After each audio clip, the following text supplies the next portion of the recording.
Após parecer da Procuradoria-Geral da Assembleia, a CPI da pedofilia deve ser instalada na casa. E o presidente Josué Neto define amanhã com os demais deputados os próximos passos da investigação.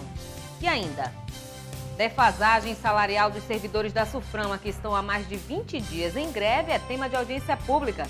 Deputado Sidney Leite cobra a posição do governo federal quanto ao impacto ambiental no Amazonas, ocasionado por uma hidrelétrica em Rondônia. Os principais fatos do dia no Parlamento Estadual, agora no Alean Notícias. Boa noite. A Procuradoria-Geral da Assembleia emitiu parecer favorável quanto à instalação da CPI da pedofilia no Amazonas.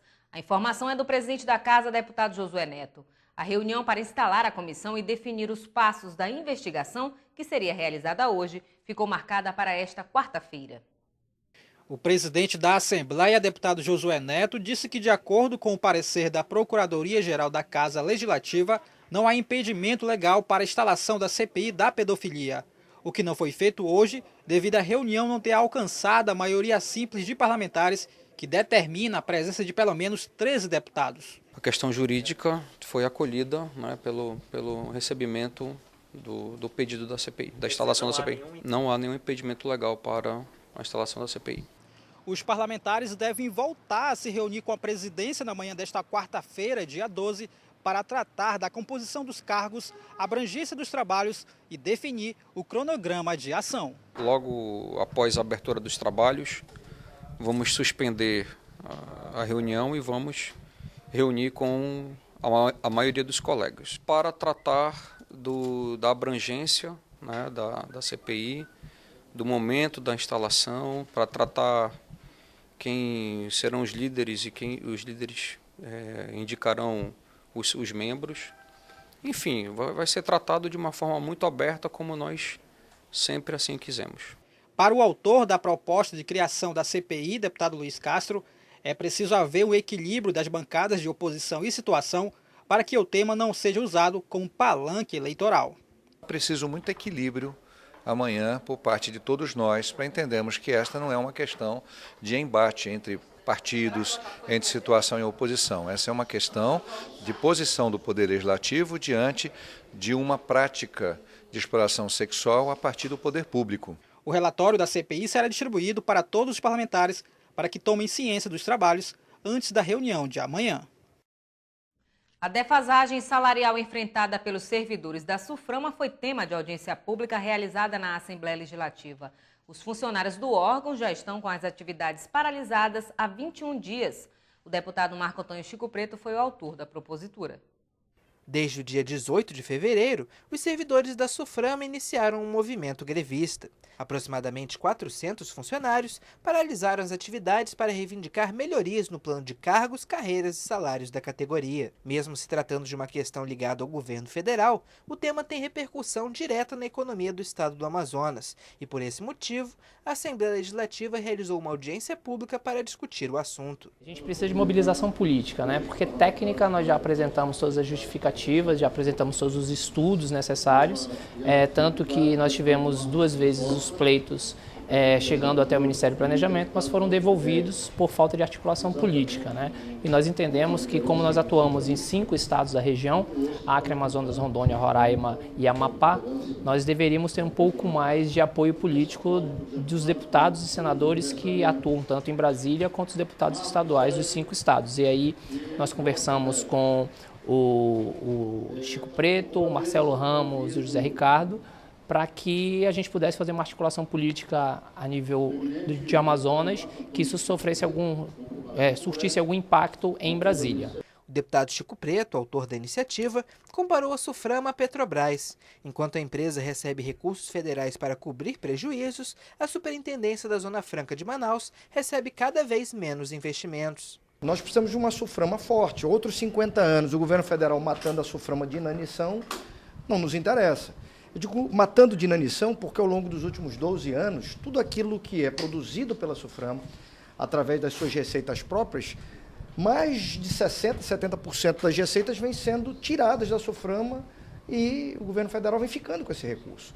De 500 milhões de 2013, a SUFRAMA só trabalhou com 200, 300 e poucos milhões, voltaram para o governo federal sem retorno para a economia do estado do Amazonas e sem retorno, inclusive, para que o órgão pudesse enfrentar problemas como esse.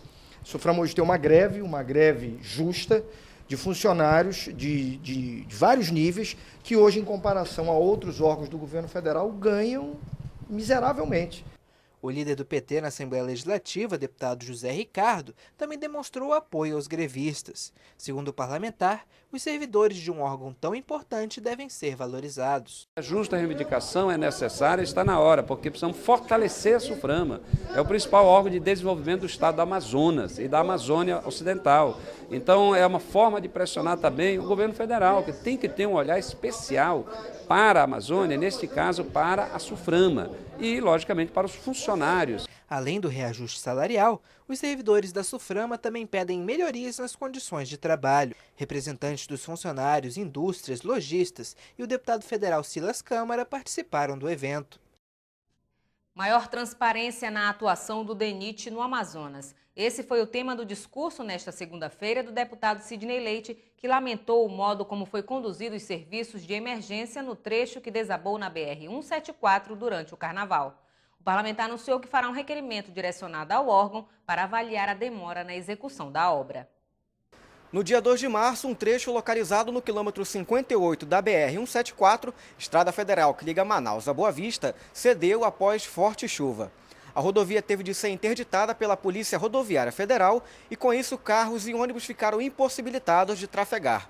O desvio levou uma semana para ser concluído. Em plenário, o deputado Sidney Leite criticou a demora para se executar uma alternativa viária na rodovia. De acordo com o parlamentar, a Delta Engenharia, no Amazonas, não teve funcionários disponíveis para executar o serviço durante o feriado. Sidney Leite afirmou ainda que, na ocasião, o superintendente do Departamento Nacional de Infraestrutura em Transportes no Amazonas chegou a desdenhar de repórteres que o questionavam sobre o prazo para que a BR-174 voltasse a ser trafegável. O deputado lembrou da importância econômica da rodovia para o Amazonas e anunciou que irá apresentar requerimento ao DENIT, cobrando maior transparência nos serviços de manutenção da estrada realizados pela Delta Engenharia. Eu estou apresentando o requerimento para que o DENIT informe, primeiro, o projeto básico para a realização dessa obra. Segundo, o valor exato, quais são os objetos contratados com a empresa Delta. Terceiro, qual é a empresa responsável pela manutenção, quais são os trechos definidos por este contrato com a empresa. E outra, quais são as providências tomadas em relação à manutenção e à garantia da trafegabilidade dessa estrada. E, por último, que tome providência em relação à superintendência local do DENIT, porque nós estamos cansados de ver esse tipo de situação, principalmente em relação aos portos, e simplesmente o DENIT, aqui nesse estado, faz cara de paisagem. O deputado afirmou ainda que, de posse dos dados, irá acionar o Tribunal de Contas e Ministério Público Federal. E hoje o parlamentar cobrou providências do governo federal sobre os impactos ambientais no Amazonas causados pela construção da hidrelétrica de Santo Antônio, em Porto Velho. A usina está em construção no Rio Madeira, com a previsão de ser concluída em 2015. De acordo com o parlamentar, 2% da área alagada do complexo está dentro do estado.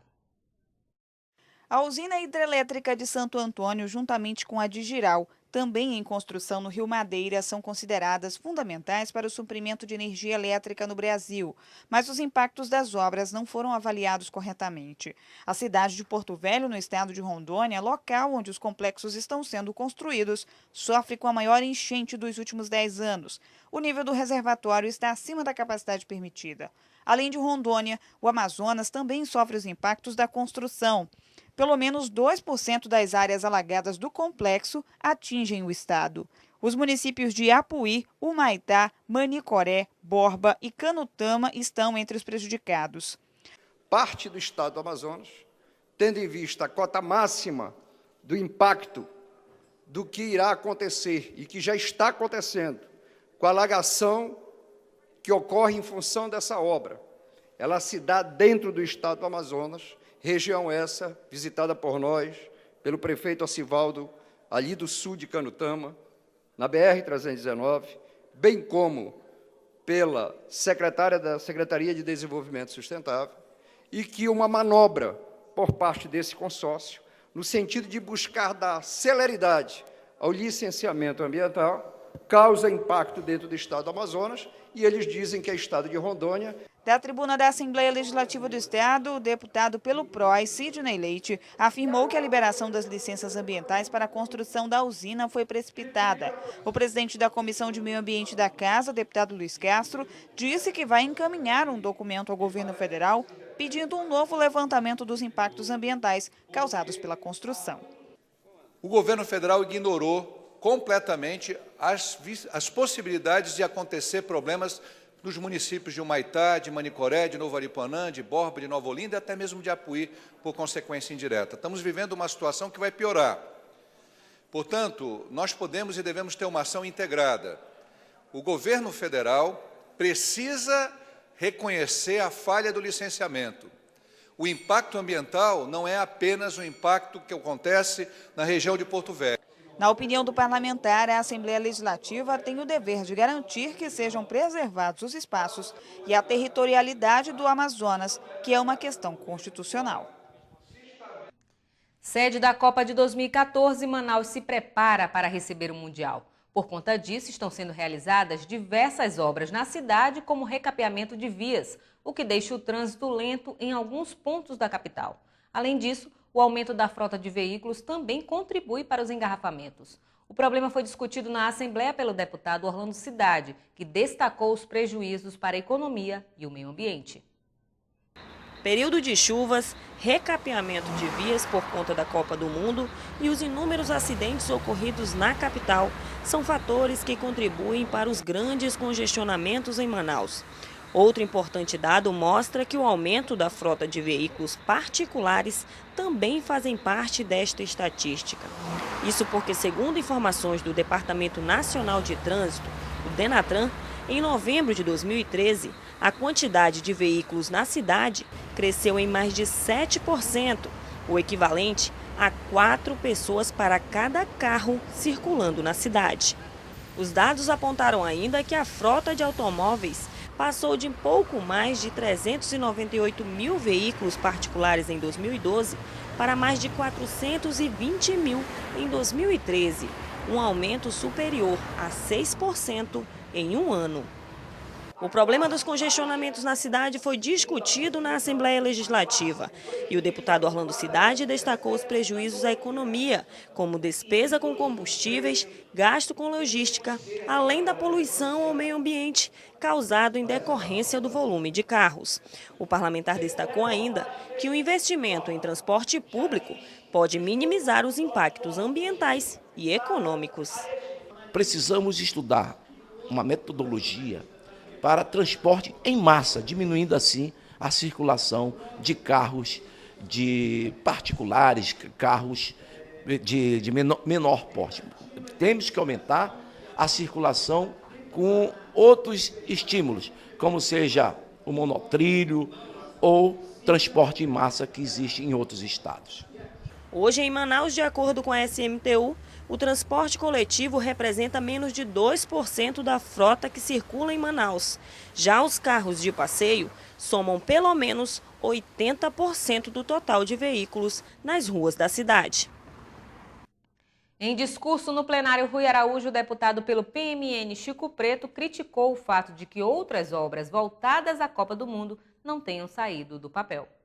O parlamentar lembrou que quando Manaus foi anunciada como subsede do Mundial de 2014, acreditou-se que a cidade poderia oferecer melhor infraestrutura nos setores de mobilidade urbana e transporte para a população manauara.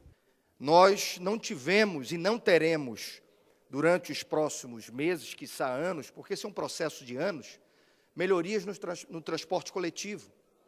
O transporte coletivo era uma das matrizes que a Copa do Mundo e todas as suas intervenções eram anunciadas para a cidade de Manaus. Nessa discussão de transporte coletivo, que é fundamental para a nossa cidade, para uma capital, metrópole como Manaus, era anunciado o modal de monotrilho. Sem querer me aprofundar na discussão se o monotrilho é melhor do que o BRT ou BRS, mas o fato é que nem monotrilho, nem BRT, nem BRS. Chico Preto disse ainda que a Copa do Mundo não é feita só de estádio e lamentou a falta de compromisso do poder público em colocar em prática os projetos que foram vendidos com os legados que o Campeonato Mundial deixaria para a capital amazonense. Parabéns a todos aqueles que conseguiram tirar do papel o sonho da Arena da Amazônia, mas também fica sobre todos os nossos ombros ainda a dívida a ser paga com esse povo, porque só a Arena da Amazônia saiu do papel. Transporte, reorganização do centro, mobilidade urbana, nada se conseguiu tirar do papel como grandes intervenções, como o grande tributo ou o grande patrimônio que seria deixado para a cidade de Manaus. Em à parte, o deputado Marcelo Ramos disse que o Mundial poderia ser um indutor de investimentos para o crescimento da cidade. No entanto, o parlamentar se sentiu frustrado diante da situação. E aquilo que causou, que gerou esperança no coração de Vossa Excelência, no meu e da grande maioria do povo do Amazonas, da Copa como indutora de investimentos em infraestrutura, vai terminar com uma absoluta frustração. Me perguntavam hoje se a arena era uma obra belíssima ou era um elefante branco. De acordo com o deputado Chico Preto, fica agora o desafio para a manutenção da Arena da Amazônia. E você vai ver a seguir. Deputado Luiz Castro relata a falta de professores no município de Apuí. E mais, Orlando Cidade aponta prejuízos na agricultura do Amazonas por conta da enchente. Em casa, no carro ou no trabalho, você também pode acompanhar as atividades da Assembleia Legislativa através da Rádio Alean.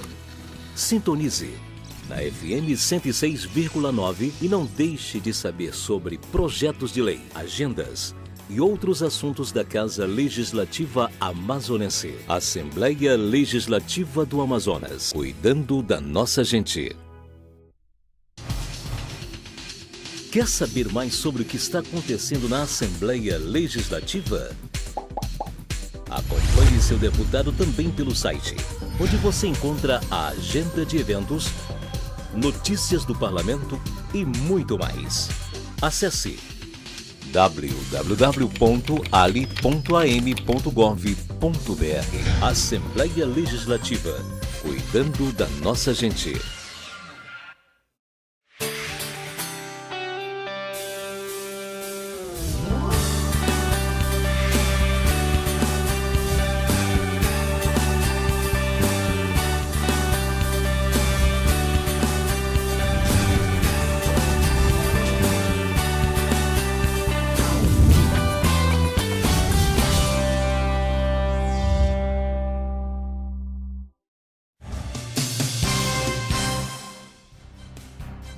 O deputado pelo PPS, Luiz Castro, trouxe à tribuna os problemas enfrentados pelos moradores de Apuí na área educacional. De acordo com o parlamentar, alunos do ensino médio das escolas estaduais Gilberto Mestrinho e Amazonino Mendes estão sem aula pela falta de professores. Após mais de um mês do início do ano letivo na rede estadual de ensino, alunos do ensino médio das escolas Gilberto Mestrinho e Amazonino Mendes em Apuí continuam sem professores. A denúncia foi trazida à tribuna pelo deputado estadual pelo PPS, Luiz Castro. Apuí é um município pequeno, mas tem centenas de alunos nas escolas de ensino médio e ensino fundamental, escolas estaduais. Eles estão revoltados. Desde o início do ano, praticamente todas as disciplinas, com exceção de algumas, estão sem professores. Mais da metade das disciplinas vão para a aula e chegam lá e ficam ociosos. Isso é péssimo. Os pais não estão gostando. A turma de terceiro ano é a mais revoltada, porque é aquela que almeja alcançar uma universidade no próximo ano. E a SEDUC não consegue responder à sua ineficácia. Para o parlamentar, é preciso resolver de forma urgente. As características da urgência estão todas postas e respaldam juridicamente a contratação emergencial de professores.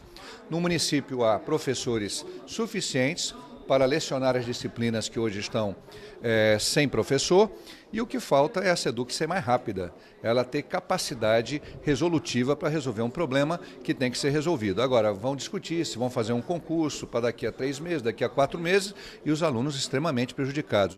Em pronunciamento na tribuna, o petista José Ricardo lembrou que a situação detectada em Apuí se estende a outros municípios do interior do estado. Semana passada, eu tive a oportunidade de visitar mais 3 municípios do interior, Guarini, Maraã e Japurá. Com isso, eu completei a visita a todos os municípios do estado do Amazonas, 62 municípios, 61 do interior, mais a capital. E em todos eles, visitei escolas do estado. Não tenho dúvida em afirmar que a qualidade da educação ela é resultado desse descaso que o governo tem com as estruturas das escolas e com o descaso em relação aos profissionais da educação. Falta de professores, falta de auxiliares, falta de merendeiro, falta de psicólogo, de pedagogo, poucas escolas têm pedagogo. E a estrutura física, muitas situações de deteriorização, de escolas que estão com problemas seríssimos, inviabilizando as aulas. E o resultado é a péssima qualidade da educação. Em à parte, Chico Preto cobrou a realização de um processo seletivo. Apuí tem um problema grave instalado em Apuí, de ordem da natureza, o rio enche, o rio seca, independente da nossa vontade, porém, aquilo que depende da nossa vontade é colocar professores dentro da sala de aula.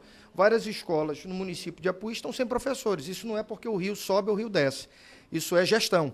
Então é preciso que a SEDUC tome a providência agora, o secretário tome as providências, faça a contratação de emergência, dispense licitação para contratação, mas que coloque professores nas salas de aula, porque o prejuízo para os alunos e para a própria cidade ele já está acontecendo. Em 2013, o Centro de Educação Tecnológica do Amazonas, CETAM, abriu um processo seletivo para a contratação de professores. Porém, na última chamada realizada no dia 10 de março, foram convocados profissionais apenas para a capital do estado. Diante das denúncias do Ministério Público que apontam fraudes em vistorias realizadas pelo Corpo de Bombeiros, o deputado Marco Antônio Chico Preto pede que os laudos emitidos pela corporação sejam reavaliados. O parlamentar disse que é preciso evitar tragédias, como o incêndio que ocorreu na Boate Kiss, em Santa Maria. Durante o pronunciamento realizado na Assembleia Legislativa, o deputado Chico Preto parabenizou a atuação do Ministério Público, que ofereceu denúncia contra 8 membros do Corpo de Bombeiros por suspeita de fraude em vistorias de prédios. O parlamentar mostra preocupação com a segurança da população, que frequenta estabelecimentos privados que não passaram por vistorias adequadas. Na mesma denúncia, o Ministério Público afirma de forma contundente que há riscos numa série de empreendimentos em Manaus que receberam autos de vistoria extremamente suspeitos, ou seja, o Corpo de Bombeiros não fiscalizou, o Corpo de Bombeiros fez vista grossa.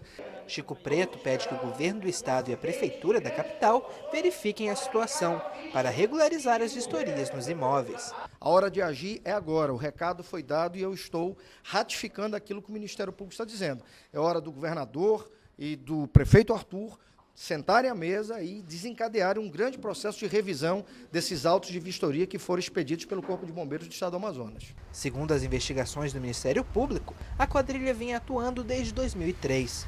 O deputado quer evitar que tragédias como a que aconteceu na Boate Kiss, em Santa Maria, no Rio Grande do Sul, em que 242 pessoas morreram em um estabelecimento que possuía irregularidades no licenciamento junto ao Corpo de Bombeiros, voltem a se repetir. A deputada estadual pelo PP, Conceição Sampaio, destacou em plenária a importância da implantação de conselhos municipais em defesa dos direitos das mulheres. A parlamentar garante que a medida vai dar celeridade na tramitação dos processos relacionados à Lei Maria da Penha. A parlamentar garantiu que, com a implantação dos conselhos municipais, haverá maior proteção dos direitos das mulheres. De acordo com Sampaio, o município de Borba já está recebendo reuniões para a implantação da pasta.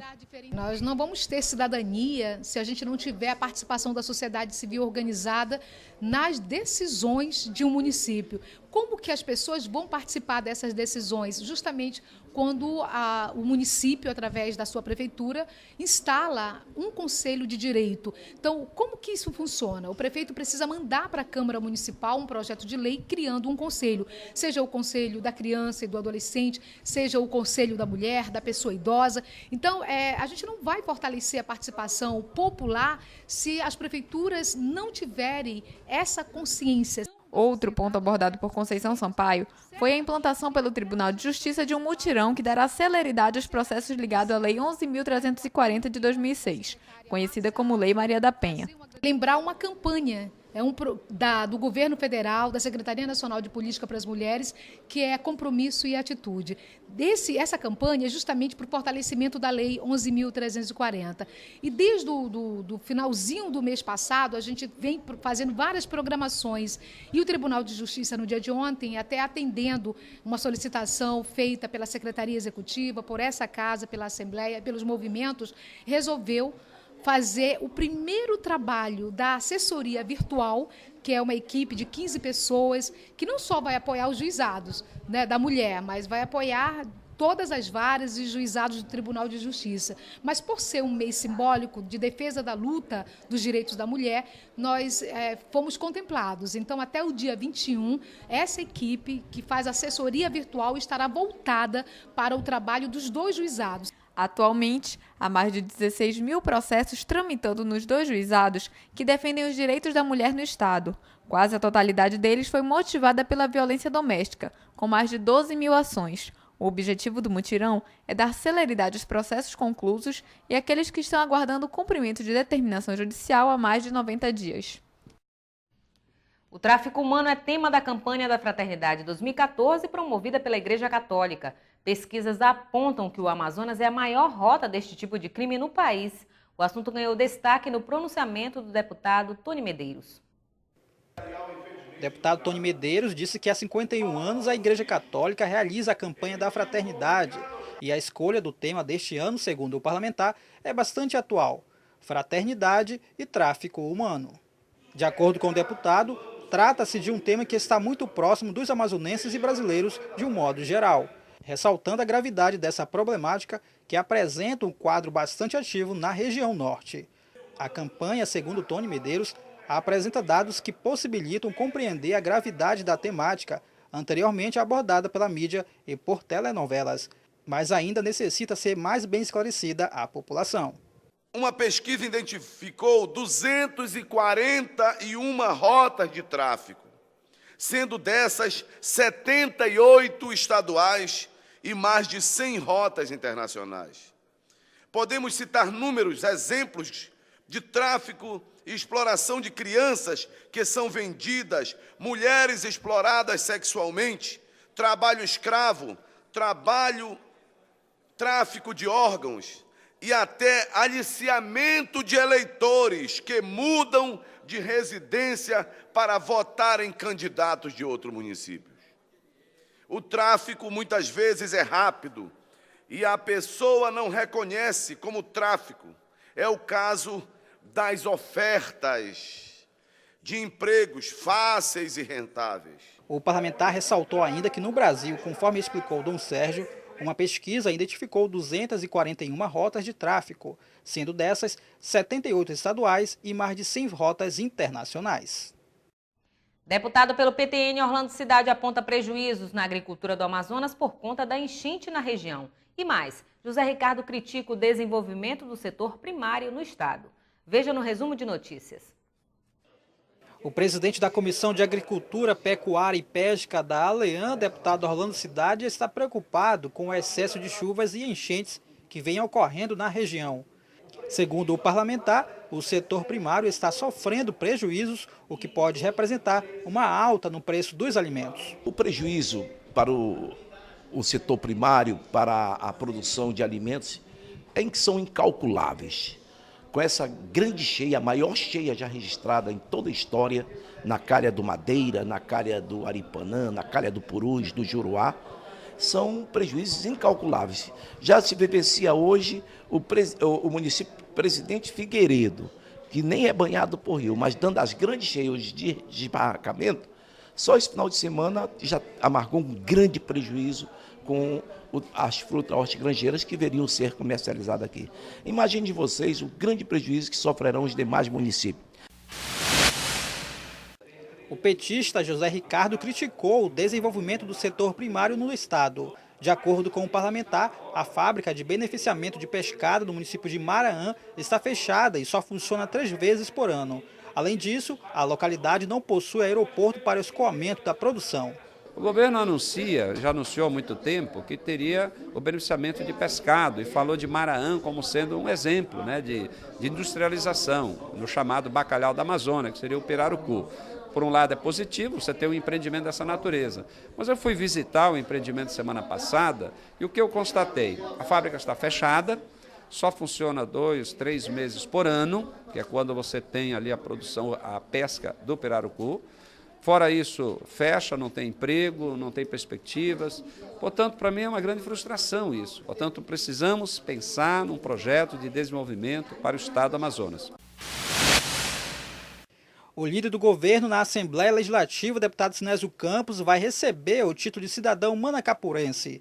A informação foi repassada por uma comissão de vereadores de Manacapuru que estiveram na casa na manhã desta terça-feira. De acordo com os parlamentares, o objetivo do reconhecimento é pela relevância dos trabalhos desenvolvidos pelo deputado na cidade. A cerimônia deve acontecer no mês de maio. E vamos agora à nossa agenda parlamentar. No dia 12 de março, o deputado Chico Preto promove audiência pública que discutirá a implementação da Lei 3.472 de 2009, incentivo ao cumprimento de metas de segurança pública, às 9h30 da manhã, no mini plenário Cônego Azevedo. E ainda no dia 12, deputado Adjunto Afonso realiza a reunião para discutir a implantação do Fórum Permanente Estadual das Micro e Pequenas Empresas, às 3 da tarde, no mini plenário Bete Azizi. No dia 13 de março, sessão especial em homenagem ao Dia do Extensionista Rural, a propositura do deputado Chico Preto. O evento ocorrerá às 2 da tarde no mini plenário Rui Araújo. No dia 14 de março, o deputado José Ricardo realiza audiência pública para tratar sobre o tema Fraternidade e Tráfico Humano, da campanha da Fraternidade de 2014, às 10 horas da manhã, no plenário Rui Araújo. E ainda no dia 14, o presidente da Assembleia, deputado Josué Neto, e a mesa diretora da Casa realizam uma homenagem às mulheres servidoras da ALEAN, às 9 horas da manhã, na Sala Paulo Freire, na Escola do Legislativo. E veja agora o que foi destaque no ALEAN Notícias de hoje. Com parecer favorável da Procuradoria, presidente Josué Neto diz que a CPI da pedofilia já pode ser instalada na casa. A audiência pública na Assembleia debate sobre a defasagem salarial dos servidores da SUFRAMA. E ainda, Sidney Leite cobra a posição do governo federal quanto ao impacto ambiental no Amazonas ocasionado por obras da hidrelétrica em Rondônia. E nós ficamos por aqui. Mais informações sobre a atuação parlamentar, acesse o site ali.am.gov.br. Esta edição também estará disponível no YouTube e no canal ALEAN. Uma ótima noite para você e até amanhã.